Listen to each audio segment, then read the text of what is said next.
Thank you everyone for coming.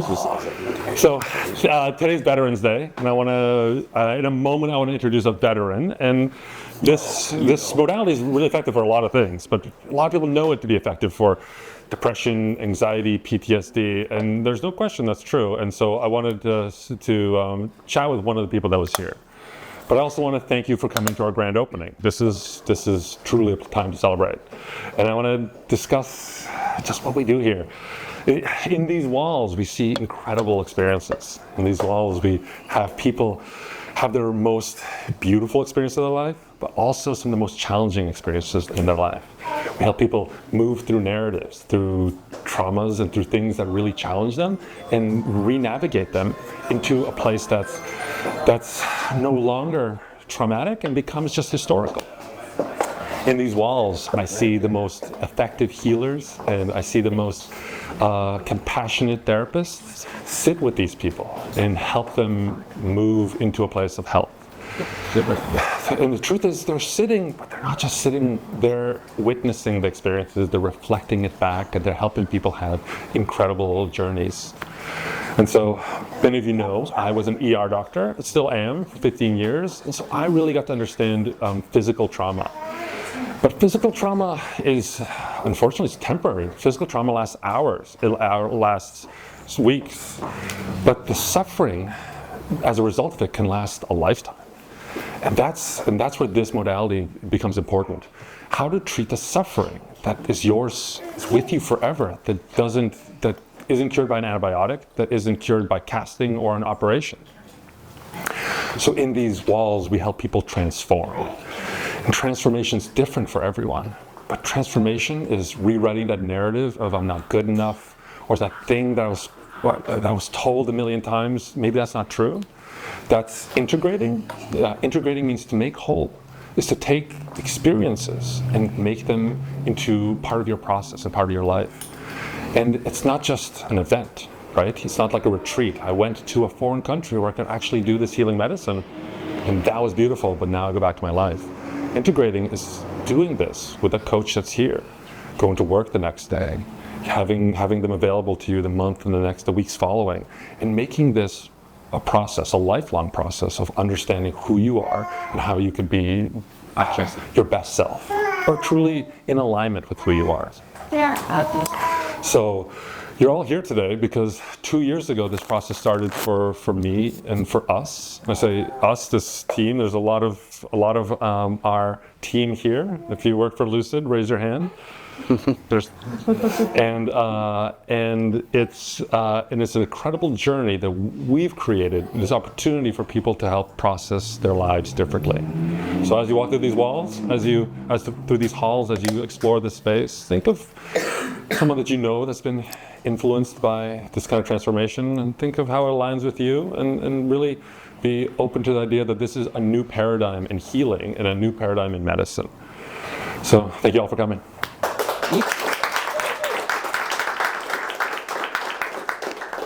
And to celebrate Veterans Day, I want to have Zach come up here and just shine a little bit about his experience, but really not about Lucid specifically, just kind of chat about how that healing is appropriate to you. So Zach, I'll give you a very quick bio, was really impacted by 9/11, and the year after joined the Special Services. Special Forces. And Special Services. Special Forces, I'm sorry. Forces! I want to maybe, so actually tell us about your military experience, and not experience, but tell me about the service. Start there. I'm Zach, everyone. Nice to meet you. I joined in 2002 after 9/11. I joined the Army as a combat medic, 68 Whiskey. After I did that, I joined SFAS, which is Special Forces and Assessment Selection. Became a Ranger with the 75th Regiment. Did a couple of years with them, and I cross-staffed over to the Navy and became a Tier 1 operator with Team 3, Naval Team 3, if anyone knows what that is. And then I did a couple of years through there. War in Iraq was horrible, war on terrorism was horrible. I got out of there, and that's when I met Dr. Droz. Yeah. And I'm still a paramedic. I work as a paramedic now, as a flight medic, so it's great to have Remy around because he's an ER doc, so we get along really, really well because that's who I deal with, nurses too, nurses and docs. And I was just used to going to your doctor. Let me ask specifically. Oh, yeah, go ahead. So perfect, thank you. So actually that was, and I think you were about to say that. So when we met, he felt frustrated. He had jumped out of a plane hundreds of times and had skeletal pain, and there's a lot of things that you encountered, and you had a conscious experience. Correct. So let me ask you this: How did the existing VA services and the existing model serve either of those things? Like the status now with them, mostly? Yeah. How when you came back? How did you feel the system supported you? I got really irritated. I mean, it can work for some people. Antidepressants, selective serotonin reuptake inhibitors, SSRIs, all those medications. Sure, they can work for you, but I just figured that it was just making me worse. So I did my research on ketamine. We give it for pain in the field, and I was against it. I didn't know anything about it. So that's when I met Remy, and we kind of just hit it off. And I fractured in C5, broken leg right now, but lumbar fracture as well from helicopter roping, and that was about it. So I was gonna ask you, but I'll just tell you.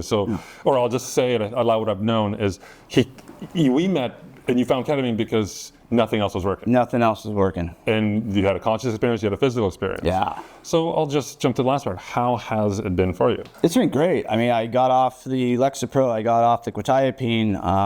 These doctors were just giving me bottles this big full of them. And I take some troches, which are the lozenges, but no one knows what that means. And it helps. I mean, it makes me sleep. My pain goes away because I have orthopedic pain, neuropathic pain. And so I stick to that, and I'm happy to say that I don't have to take any of those other medications. So good. Yeah. So thank you. No problem. Nice man.